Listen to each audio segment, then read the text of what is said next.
Support for this program is provided by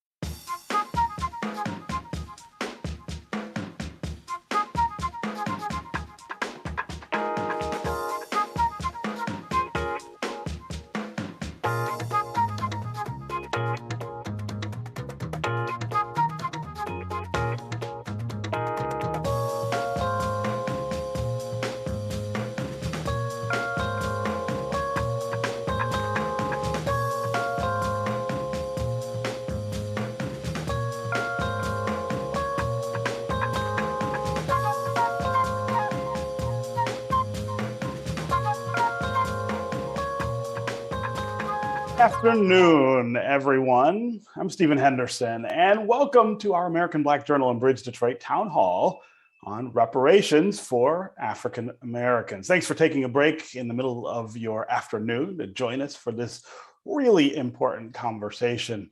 Over the next hour, we're going to talk about what is owed to the descendants of African slaves and the survivors of Jim Crow and the other discrimination that has held our nation in its clutches since the beginning.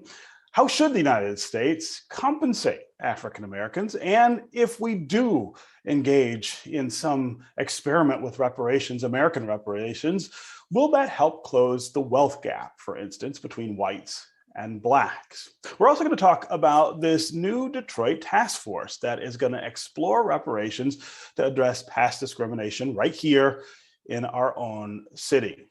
So, as always, if you have a question or you want to just talk about this issue with us during this conversation, all you have to do is submit them in the comment section, and I will try to get to all of them during the hour.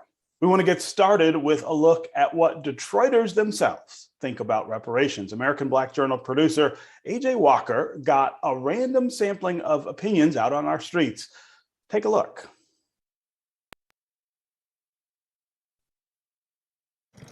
While hard at work, Timothy Albert stops to weigh in on a serious question. Do you think descendants of slaves should get reparations? Sure. We should get checks from the government or give us some grants so we can start our business and everything and pay our employees. Yes, we need help. If every other race get it, why can't we get it?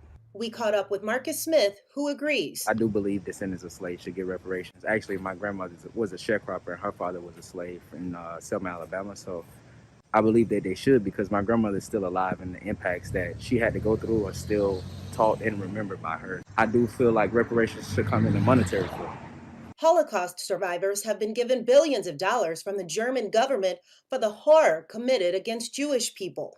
During World War II, 100,000 people of Japanese descent in the United States were deemed a threat to national security and forcibly relocated from their homes and detained in internment camps. Years later, President Ronald Reagan signed the Civil Liberties Act, which offered a formal apology and paid $20,000 to each survivor. Native Americans have also received compensation for the atrocities committed against them. Recognized tribes are eligible for funding and services through the Bureau of Indian Affairs. Tax preparer JoAnn Watson thinks descendants of American slaves should get reparations. He thinks it would help close the wealth gap between African Americans and others. I think that reparations should be a set amount of money to whereas at least people can get into business and kind of level the playing field as well. He says he would definitely be entitled if reparations ever came to pass. One of my grandfathers was a slave as well. He was from Macon, Georgia. His name was John Henry Mathis. But for some, the question of reparations is a difficult one. Do you think descendants of slaves should be entitled to reparations? Yes. Why do you think that? Well, it's really a good question, though. Like, it's really a good question, and I answered it too quick. I got to think about it. That's a good question. I have to research that because I wouldn't know how to answer it. I'm a right now person. Like anything in the past, it happens, but I'm more of a focus on right now person, and I just pray for the past because I'm a man of God. So I pray for the past, and whatever the past receive, that's what the past have to get. So that's what I'm on. Sam Carter supports reparations, but he doesn't think it should come in the form of money. I think they should get something. Giving people money doesn't help them. But the fact that we have to pay so much for education, we have to have so many skills and still don't get jobs that pay us enough, I kind of wonder what would satisfy. Free college would probably help, something like that, but just giving people money, I don't think we'd appreciate it. Michael Coley says reparations are badly needed. We over here struggling to find jobs. You understand what I'm saying? And I think that that is not right for us black folks that's in America that's really struggling out here.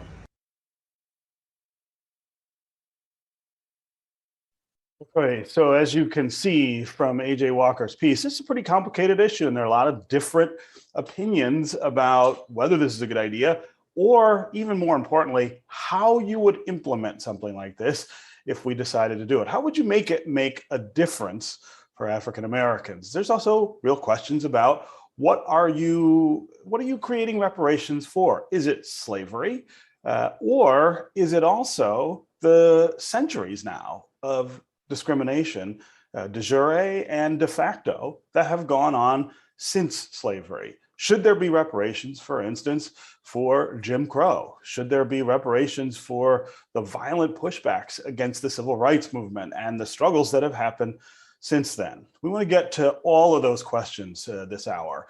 And we want to start with somebody who has been talking about this issue for a really, really long time. Reverend Dr. JoAnn Watson served as an aide to late Congressman John Conyers, who was the first person to introduce a bill in 1989 calling for Congress to study the whole idea of reparations. She also sat on the Detroit City Council and led the Detroit NAACP. She is one of the great thinkers here in the city of Detroit, somebody who knows our history and cares deeply about our futures. Today, she is the senior pastor at Westside Unity Church. Reverend Watson, it's always good to see you, but it's especially good to see you today for this conversation. Thank you so much, and thank you for inviting me on this very important topic. I've been involved on the reparations issue since my youth. I was absolutely mentored by some of the greatest reparations freedom fighters, Mario Bedelli, then known as Richard Henry, Reverend Milton Henry, Gaidio Bedelli. Reparations Ray Jenkins got his title from me when he would call into my radio show talking about reparations every day. I also was greatly influenced by my family. My great-grandmother from Mississippi, Greenwood, Mississippi, had a man who was receiving the crop that she planted and was able to reap, and one year didn't give her money back. She used some unmissionary type language in describing that theft, and he went to his wagon to get a weapon to shoot her and my mother, who was 5 years old at the time. My great-grandmother put her hand in her bosom, and she told him, "You step one more step toward me, you gonna step to hell this morning." He backed up. He backed up and rode off and threatened her and said, "You know I'm coming back." So my great-grandmother and my mother, they had to leave Mississippi in the dark of night and made their way to Memphis, Tennessee, and eventually made their way to Detroit, which is why I'm here and fighting for reparations. I think that many of our own people don't know that the Confederates who lost the Civil War, they received reparations. Many populations have received reparations, but not Africans who helped build this country. And the whole country benefited from the unpaid labor of African people who were kidnapped. And I prefer to say people were enslaved and not say slaves, and not refer to those who thought they owned slaves. They were not masters, they were enslavers. Yes. Thank you, Steve. Yes. So I want to have you talk specifically about some of the questions that we saw come up in the piece by AJ Walker. People asking, okay, if you were to put together a package of reparations, what should it look like? Should it be money? Should it be opportunity? Should it include the dismantling of the structures of inequality and discrimination that still exist now? Are all of those things we ought to have on the table when we're talking about this? I think it gets confusing for people when they think it's just about money. All of those things should be on the table, but it should include money. But when you consider that the Louisiana Purchase, which doubled the size of the United States, was paid for by profits from the slave trade, doubled the size of the United States. When one considers that when Frederick Douglass negotiated the involvement of Black men in the Civil War, on the Union side, of course, that helped to create the wherewithal, the momentum for the North to win the Civil War. The North was losing. The Union Army was losing until black men, and a Black woman named Harriet Tubman, who was a scout for the Union Army, got engaged. So I think that it can be talked about in dollars and cents, but also in terms of land, in terms of education, in terms of taxes, and many other elements that should be addressed by a commission.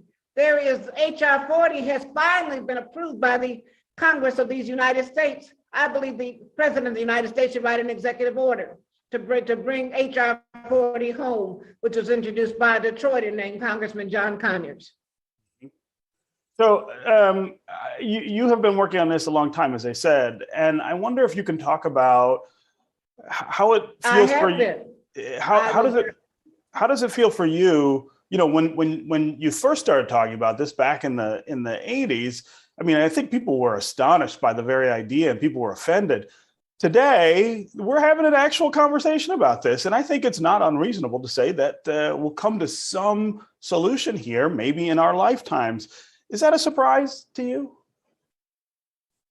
No, I'm not surprised at all. I believe that when you organize and when you work, things begin to move. I also believe that there's a hand from the Almighty on this issue, because it is absolutely the same kind of movement you saw when Conyers first put forth the King Federal Holiday Bill. Many people said it'll never happen, it won't be done. However, he kept introducing it.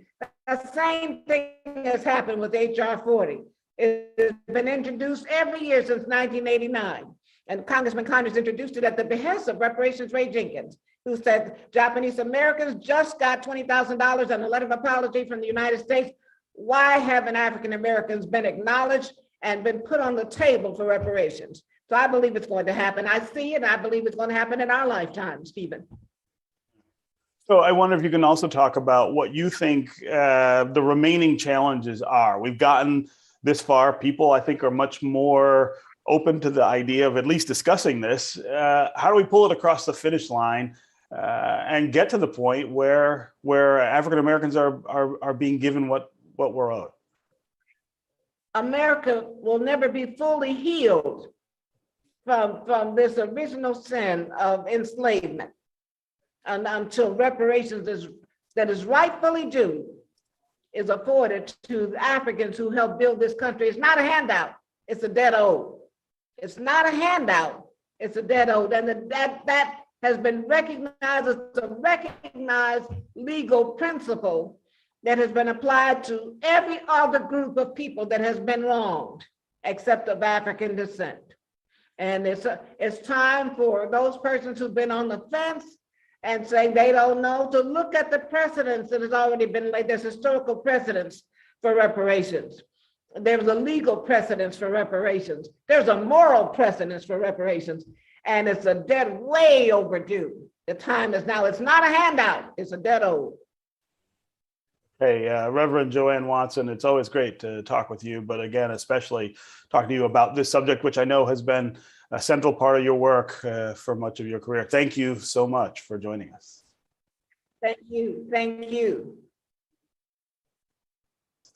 Okay, last November, voters in Detroit overwhelmingly passed a proposal that called for the creation of a task force to explore reparations to compensate for the city's past discriminatory policies. And if you don't know about those things, there are lots of resources around where you can research the history of discrimination in Detroit, housing discrimination, all kinds of other job discrimination, things like that, but also the history of slavery here in the city of Detroit. Yes, there were enslaved people who were here in Detroit, and there were enslavers here in Detroit. And reconciling just the history of all of those things and how we deal with that is one of the things that I think could be part of the exercise of thinking about reparations. Joining me now is Lauren Hood. She's a major contributor to the analysis behind the proposal that Detroiters passed last year, and she's the chair of the Detroit Planning Commission. Lauren, welcome to the town hall.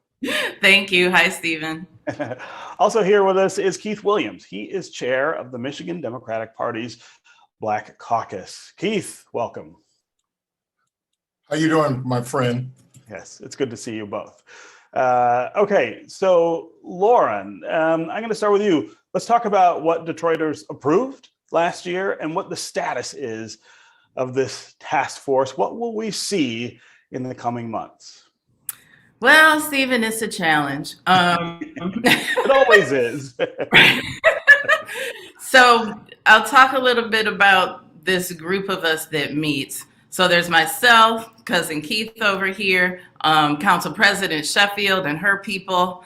We had JoAnn Jordan in the conversation earlier for the historical lens. There's some other grassroots activists that have been coming to the conversation. So we're kind of a de facto steering committee. And like you said, have been engaged since November. So we as a group are trying to make the most authentic and inclusive process possible, but there's always a tension with getting something done and being inclusive, because the longer it takes to do something, the more inclusive you can be. But then we're also contending with, this pressure from folks to see something happening. It's always my contention, the subject of reparations, this is sacred work. We're overturning, generations of trauma here. This is something that's going to take a lot of time to get it right. But folks are like, where's my check? So there's this tension of those two things. And I think what our group is trying to consider is, what can we do now? We need some direct service because there are people struggling now, but also create a long enough runway where we can get this right. Because this is sacred work. There's a lot tied up in here. It's not just like a wealth gap. It's like a hope gap, a worthiness gap, a self-respect gap. There's a lot tied into what reparations can and should do. And we should be clear, what Detroiters approved last year was just the initial step, right? Just to take a look. What are the things that might go into a consideration of reparations? What is the history that brought us to where we are? And then get to, okay, well, here are some ways we can make up for that. So the patience you're talking about was wrapped in the ballot proposal itself, and is really important for all of us to keep in mind. And we need education too. So, you saw that guy in the opening segment when he was asked about reparations. It's not that people don't get it. It's like we haven't had the time to think about it. We haven't had the luxury or the privilege of time to really dig into the history and dig into the possibility. So we need a huge educational campaign before people can even ask for something. Keith, the Black Caucus commissioned a poll that showed majority of Detroiters support reparations for past discriminatory housing policies and practices here in the city. Talk about those feelings and what you feel those reparations could look like. All of us remember, I think, the struggle that African Americans had to own homes in many places here in Detroit. I think a lot of people know about the struggles that we have right now keeping homes in the city of Detroit.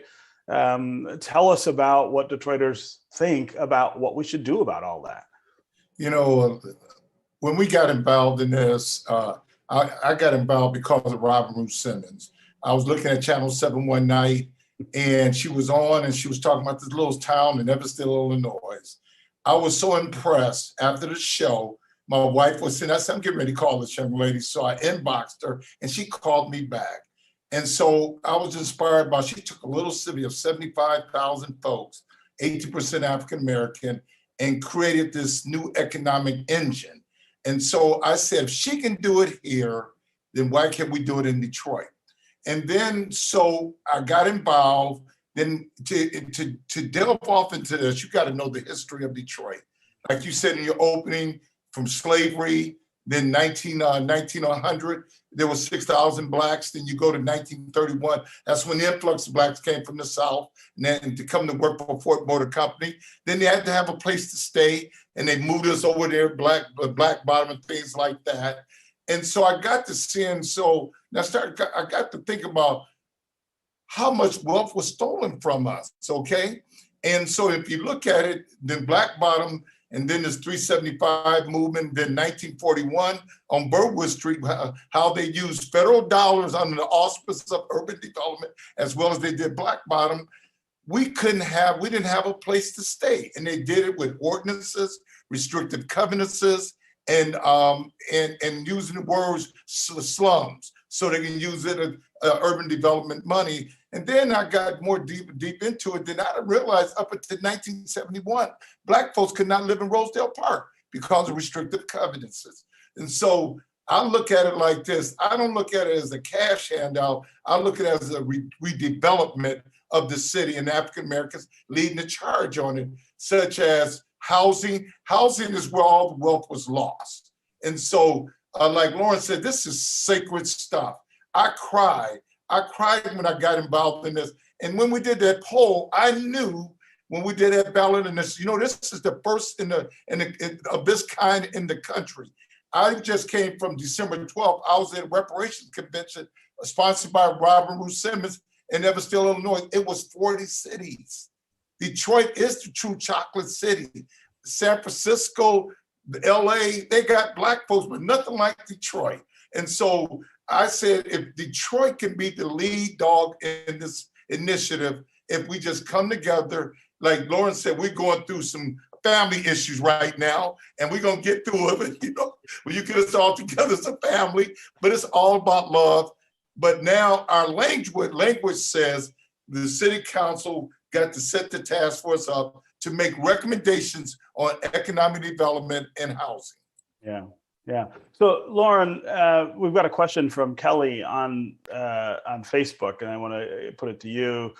She says, why do you think there's so much resistance to reparation? I think that's an interesting question to talk about the things that we are uncomfortable talking about, right? It depends on, which group are we talking resistance from? I think Black folks resisted because we have a lot of pride for what we've been able to accomplish. And again, like Mama Watson said, and we all say, it's not a handout. It's, for work served. Mm-hmm. So there's a lot of pride on the part of Black folks. I think that other groups, I would just say anti-Black racism. Like in your opening segment, you talked about the other ethnic groups that, were compensated for their pain and trauma and time served. And I think if apples to apples, harm done, compensation. What's the differing factor in those groups and us other than, our color? I really think it's specific anti-Black racism that people don't want us to have anything. No, I think there's also, there's a dimension of this that differs from some of these other groups, right? After the Holocaust took place during World War II, the Germans were sorry for what they did, and they were made to be sorry by an international community. But there was a feeling that they did owe something to the Jews who were victims. After Japanese were interred here in this country during the war, eventually there was an apologetic imperative to try to make that better. I don't think that has happened quite yet with African Americans. It certainly didn't happen after the Civil War. No. There was a backlash that was angry that African Americans were free and wanted to compete for all the resources that everybody else did. You move up through Jim Crow, the Civil Rights Movement. today we're fighting about the language that the President of the United States is using to describe his next Supreme Court nominee who would be the first African-American woman to sit on that court. I think that's part of what is missing. There is not an imperative to be sorry. That's correct. But what is at the root of that? Well, right. Yes. You know, why is that? I think also there needs to be some education around what our contributions were. Like even for Black folks, everything I know about Black history, I learned starting at the age of maybe 35, you know, through my own research. So what does it look like when we have a comprehensive understanding of what our contributions actually were? So, you know, we were doing a reparations program at the Charles H. Wright, and one of the participants had his grandfather show up, who was an actual sharecropper. So he walked us through his day as a sharecropper. After his testimony, we all understood why we were worthy of this compensation. But everybody doesn't have access to stories like that. But what if everybody did? Yeah. So Keith, there's another question actually from the same person about where you start this conversation about reparations.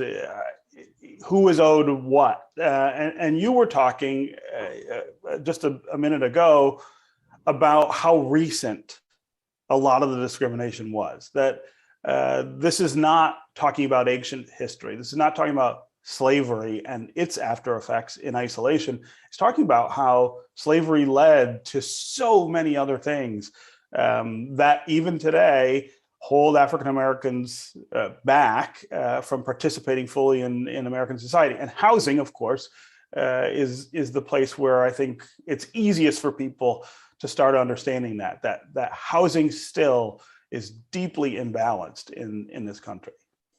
Even the economics of Hastings Street. Hastings Street was the area where the Black folks did their commerce. In Detroit, we all spread it all over the place. Now we got the Avenue of Fashion.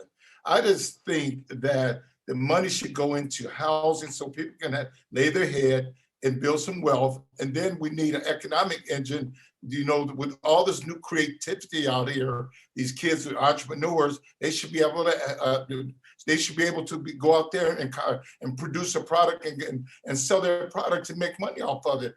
You know, this is not about a handout. This is about a hand up. And we're not asking for somebody to do something for us. And then you got some African Americans going through that psychological problem. They don't want to be under the auspice of thinking that somebody gave them something. But guess what? It would take us 233 years to catch up with white America and their wealth. And so somehow we got to close this gap.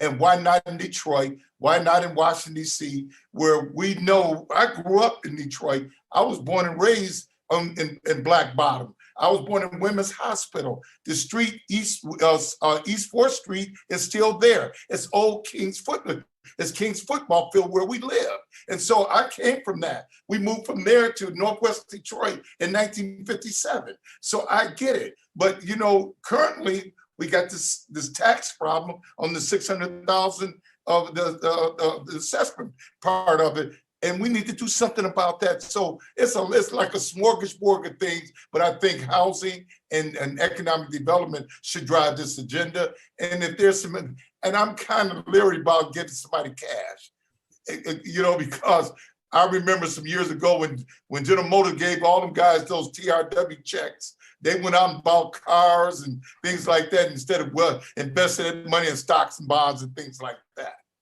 Yeah. So Lauren, I want to talk to you a little about that as well. The scope of what we should be thinking about when we talk about reparations, not just money, not just opportunity, but the dismantling of the current imbalances. One of the hurdles, I guess, that I feel like you have is convincing people that there are still things in place that perpetuate these gaps, that perpetuate the inequality. And so when you're thinking about what a solution might be, I feel like you have to take all of those different kinds of things into account. Absolutely. And again, I think it's around education. It's not readily understandable for people the way that some of these structures, serve as barriers to certain groups of people. And yeah, there's so much to learn. And I think that, the check, like I said, we need to do something right now, but we also need to create a runway. We need to be thinking about like, what kind of institutions outside of governments owe us something? So locally, when JoAnn tells me things like the Free Press used to be a runaway slave advertising newspaper, or like Henry Ford used to only service Black people in the basement. What other local institutions owe Black folks something? So I'm not just looking at city government, I'm looking at everybody. Anybody that had a role in marginalizing, oppressing, keeping us for the full expression of our humanity that we deserve. Yeah. And in many communities right now, I think one of the things that's happening is those institutions themselves are sometimes under pressure, taking on that task on their own and coming up with. Well, that's what the commission or the task force will be tasked with doing, is holding these institutions accountable. So anybody that got up on that dais with the mayor after George Floyd and said, "We stand with you in the name of racial equity," I think that's your opportunity. Anybody whose organization's CEO was up there is somebody you can hold accountable for how they behave with their constituents of color. Yep. Keith, I'm going to end with you. Tell me what you expect out of all this. What do you think the end of this all looks like? Yeah, we get repaid for the harm that was caused to African Americans. And by the way, Steve, if you want to start purging Cass Tech, Livernois, the names and streets, schools, they need a whole new purging of the city, because a lot of folks had their hand in causing the pain and the harm in African Americans. All I want to see is Black folks get repaid and we get our dignity back, and we can have a brighter future for all our kids. I'm 66 now, and I went to the whole shot of city Detroit. I just want to see a vision of a hope. And like my acronym for hope is this: helping our people elevate. I want to see people elevate to a new standard of living, and where they can prosper and they can enjoy the American dream. Yeah. Okay, Lauren Hood, Keith Williams, great to have both of you here to talk about this. Thanks so much for joining us.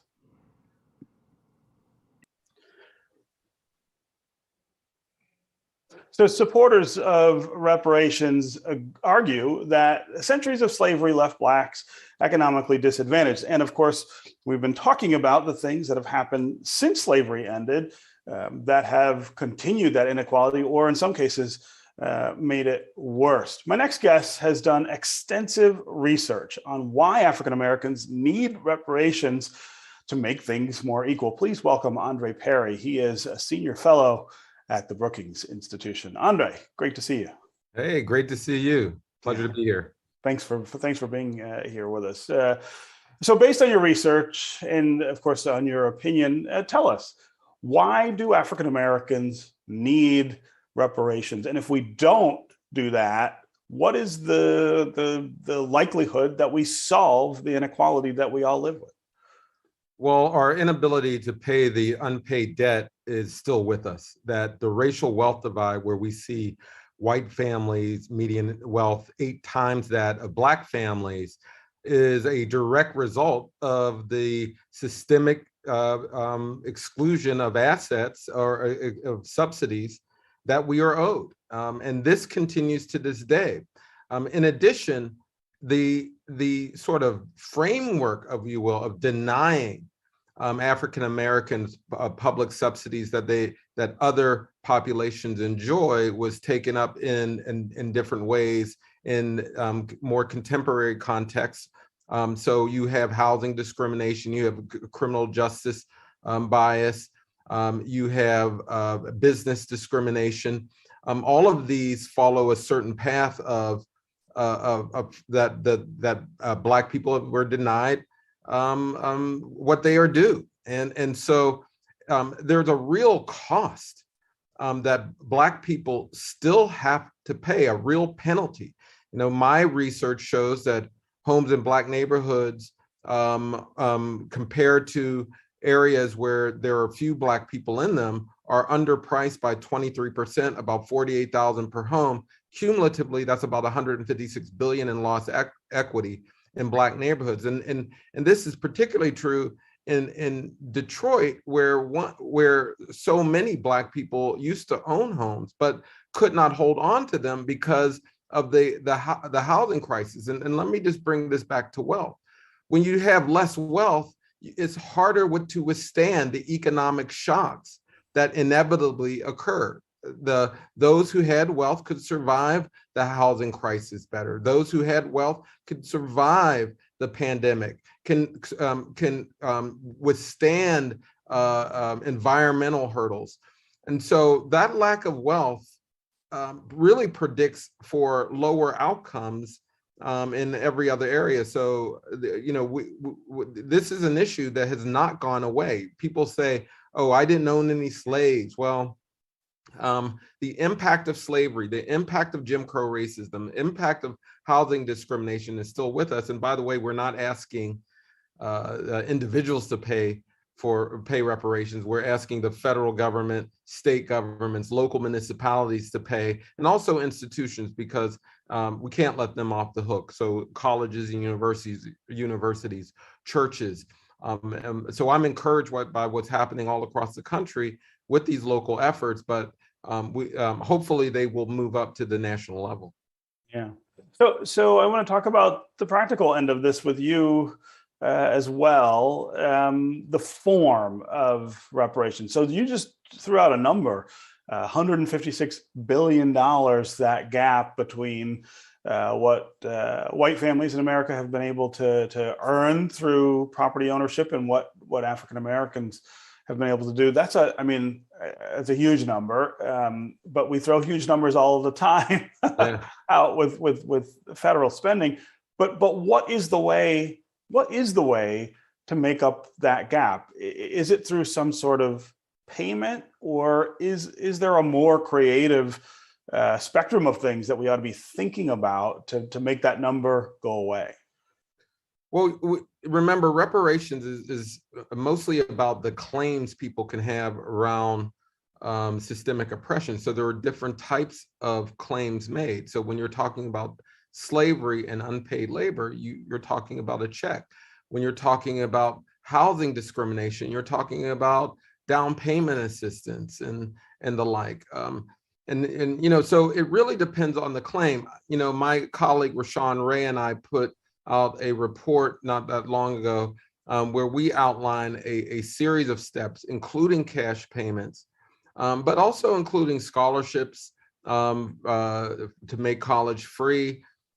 We also include a business grants because we know that businesses were denied opportunities. We also include other subsidies. So I think it's a range of approaches coming from multiple levels. Again, when you're talking about housing discrimination, for instance, there was housing discrimination on the part of federal, state, and local ordinances. So entities. So all of those institutions, all of those levels of government have some responsibility to pay. So it's going to look different.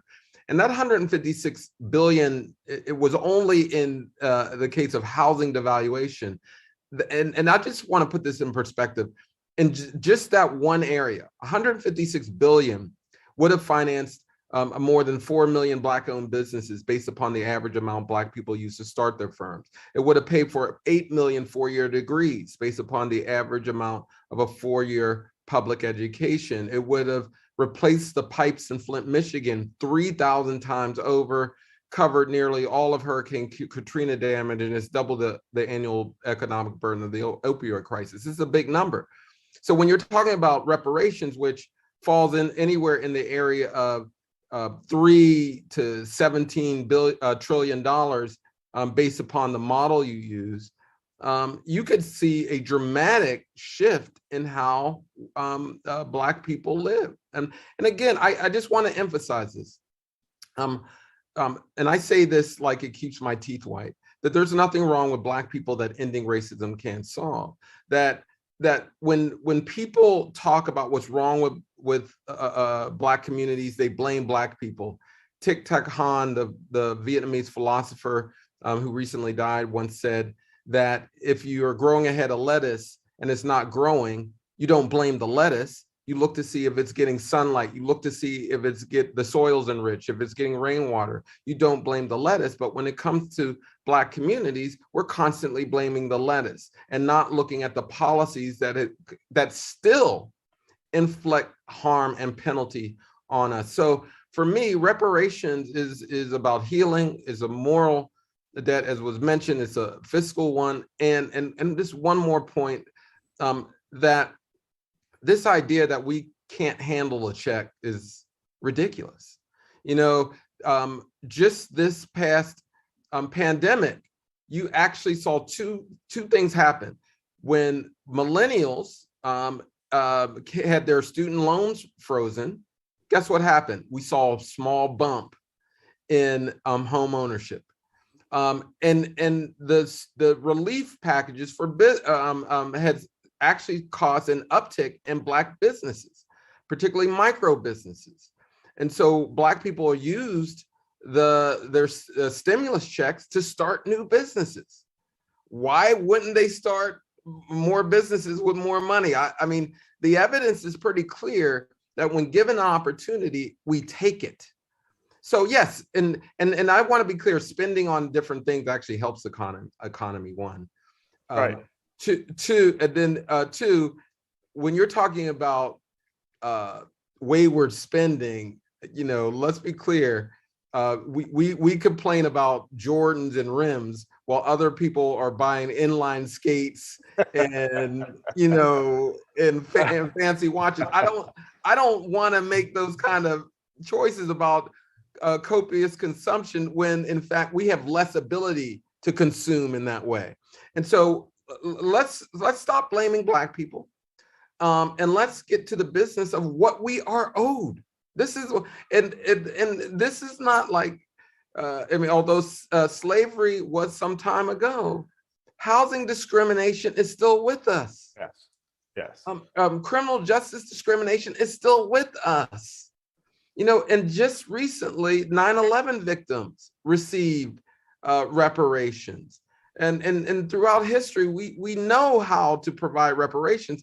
It's only when it comes to Black people does it become controversial. This is not a controversy. Native Americans, while I will say it was not sufficient by any stretch of the imagination, received some form of reparations. Japanese in turn, again, it was not sufficient, but they did receive redress.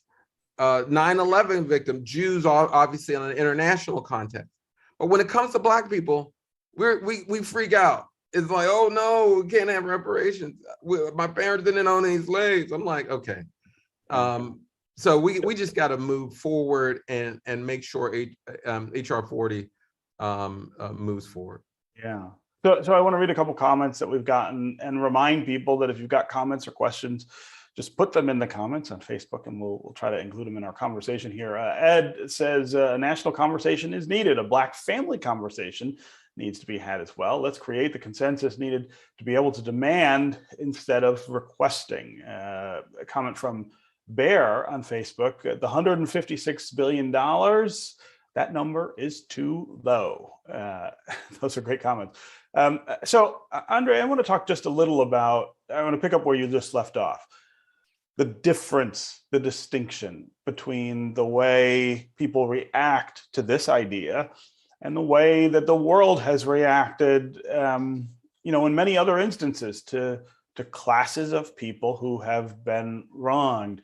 I suggested to Lauren Hood that there was a problem about remorse, that one of the things that distinguishes us from other classes of people is that there isn't a cultural or national remorse for the state of African Americans. As you point out, a lot of people think the things that are wrong in our communities are our fault. There's also this the self-inflicted victimhood, I guess, that people feel when you talk about this. They feel like you're talking about them. You did this. You owe me, and they don't see that. Look, this is institutional. This is about governments and institutions, not necessarily about individuals. How do we get past that? I mean, that to me is the hurdle. That's why this hasn't happened. We seem to be able to have a conversation about it now without people absolutely freaking out. But how do we get to the point where people don't feel those things or feel the right things in order to do it? Yeah, very good question. I'll point to two things, one more philosophical and one very practical. Philosophically speaking, those who are deemed members of society generally get the rights and privileges that come along with, in this case, citizenship. Black people aren't considered members of society. We aren't considered full citizens. So questions about should we receive benefits that Americans receive come up, because we're not considered members of society. And until we are not considered second-class citizens, this will be a hurdle for many people. The other issue is related to the first. One of the reasons why we are not considered members is because our educational system has failed many of our white brothers and sisters and Black brothers and sisters on this very issue. People are, quite frankly, ignorant around slavery, around Jim Crow racism, around redlining, about basic facts in history. And you actually are seeing a resurgence in this resistance to learning, to actually learning. I spent a lot of my professional career looking at education, and we heard so often, particularly in Michigan, about the racial wealth, the racial education gap, and seldom did we talk about the gap of history and knowledge of history, and how that leads to a denial of basic liberties and rights for African Americans. Many people are simply ignorant. And the more people get educated around slavery, Jim Crow racism, historical discrimination, the more the reparations make sense. So this attack on quote unquote CRT, critical race theory, which is really an attack on Black cultural production. Let's be real about that. CRT, for the most part, is not taught in elementary schools, secondary schools. It's really in graduate programs, law programs for the most part. But what we're seeing in book banning and sort of scrubbing of Black people from history, and I mean the Florida bill that bans material that makes white people uncomfortable. I mean, goodness gracious. I mean, how egregious can that get? I mean, this willful ignorance that people have taken on and embraced. But it's not only denying Black people what we deserve, it's also eroding a democracy. Eventually, the entire house of cards will fall if we become so anti-intellectual that facts do not matter. It was a fact that slavery robbed Black people of wealth and opportunity. It is a fact that Black people were denied housing subsidies. It is a fact that the GI Bill was not effectual for Black Americans because of segregation. It is a fact that the federal government codified local segregation ordinances and funded it. So these things are the reason why we see the state of Black neighborhoods, Black communities in which they are in. It is nothing grows without investment. And we have to stop blaming the lettuce and start investing in growth. And that means the underappreciated assets in Black communities, Black people, Black neighborhoods, Black homes, Black communities. So, I mean, you painted I think indirectly a pretty bleak picture there of the prospects here. This incredible movement against the education that you're talking about is now the front in the war to try to get this done. How do we? I mean, people are at a point now, they just don't. They're wanting to, forgive the cliche, whitewash all of this out of curriculum in every corner of every school. How do you fight that at the same time trying to get to a place where we can talk about this in a sensible way? Well, but let's also understand that the attack on CRT is also a recognition that power is growing. Sure. It's not, I think it's hyperbole when people say this is their last gasp or they're holding on. I don't, white supremacy has lasted a very long time, and it's managed to maintain itself.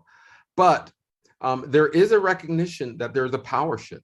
And the presidential election, let's be honest, this is as much about going against Donald Trump than it was about electing Joe Biden. And I want to say that a little more than half of the country, it makes sense. Now, reparations, as was mentioned earlier in the program, the acceptance of it has increased almost threefold in the last 20 years. We're also seeing it practiced at the local level. Evanston, Asheville, the state of California weighing options, particularly for LA, Maryland, Virginia. Reparations is already occurring. But this is why it's important.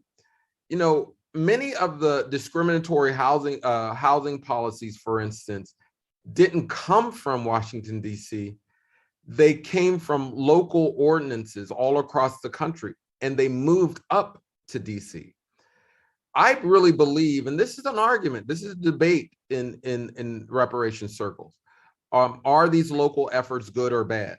I say they're good, because just as exclusionary policies work their way up to DC, reparative policies can work their way up to DC. So what my dear sister Lauren Hood and others are doing is they're churning these ideas, and they will elevate to the national level. And so we've got to continue to put pressure on local, state, and federal ordinances. We must embrace these local reparations efforts, and eventually, and by the way, and educate our children so that they understand their history. And by the way, children are pretty resilient. They can understand anything particularly if they have a good teacher. Understanding slavery is not that difficult. Sure. You won't, go into psychiatric arrest by learning about slavery. So for me, it seems like we're up against it more today than ever, but the reality is power is shifting in this country, and we're just feeling the backlash and the resistance to it.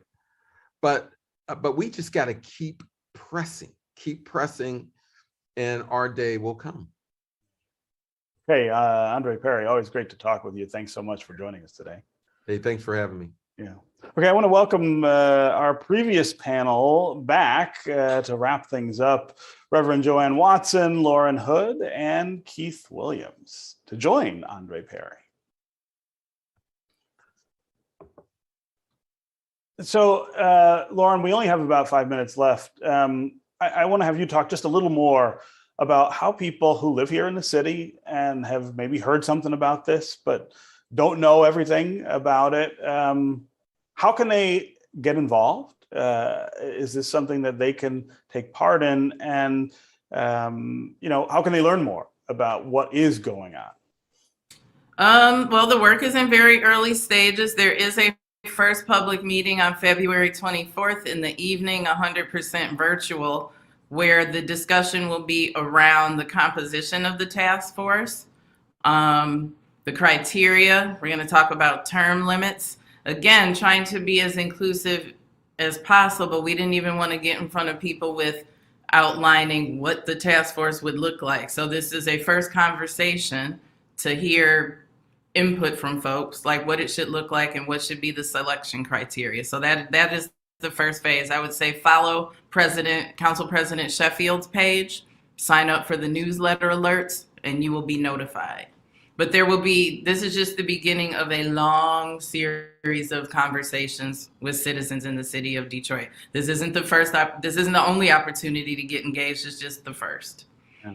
So do you imagine that you will have to go back to voters at some point with some other questions? Well, I think so. There are things within council's power that I know they can just resolve to do. But I think, again, in the essence of being inclusive, they may want to put something on the ballot just so we can, demonstrate that there's that citizen support. Reverend Watson, I want to talk to you about the role that the clergy, that the city's religious community has played in fronting this issue. The church here in Detroit is always sort of on the cutting edge of these kind of conversations. You are now part of that community after having a political career. Talk about that role. I believe if those persons who happen to believe in Christianity, if you check out Numbers 5:5, Numbers 5:5 gives you an Old Testament solution for the righteousness of reparations. It says that if anyone has done you wrong, then they must pay it back plus a fifth thereof. If there has been wrongdoing, you have the right to receive what they took plus a fifth thereof. That's Numbers 5:5 in the Old Testament of the Holy Bible. Yeah. I believe it should be a part of the revolutionary nature of sermons and lessons and Bible study, because Jesus, after all, was a revolutionary. So if you don't understand that, you don't understand the role of the pulpit. Wow. Lauren, we have a question about this meeting on the 24th. Where can people find a link to that meeting? I'd say go to the city council homepage, just Google, Council President Mary Sheffield, City Council, Reparations, February 24th. Okay. I'm gonna end with a couple other comments that we've gotten on social media here. Darvel says, let's be clear, reparations is a package of various programs such as healthcare, HBCU funding, citizenship protections, and restitution and compensation for the historic harms which have resulted in the accrued disadvantages the Black community is struggling with today. It is not simply cash, but cash must be included. Comment from Mark on Facebook. Detroit must take the lead on reparations. That's echoing, I think, some of what Andre was talking about with local governments doing this and then growing it up to state and national. I want to thank our panelists for being here today. Really wonderful conversation with all of you. And of course, thank all of you who are paying attention here, taking important time out of your day to talk about this really important issue. We will try to put some of the links to some of the things that have been referred to during this conversation up on the American Black Journal page and on its Facebook page. Thanks very much for joining us. I want to thank American Black Journal, Detroit Public Television, and BridgeDetroit. On behalf of all of us, thanks for joining and take care.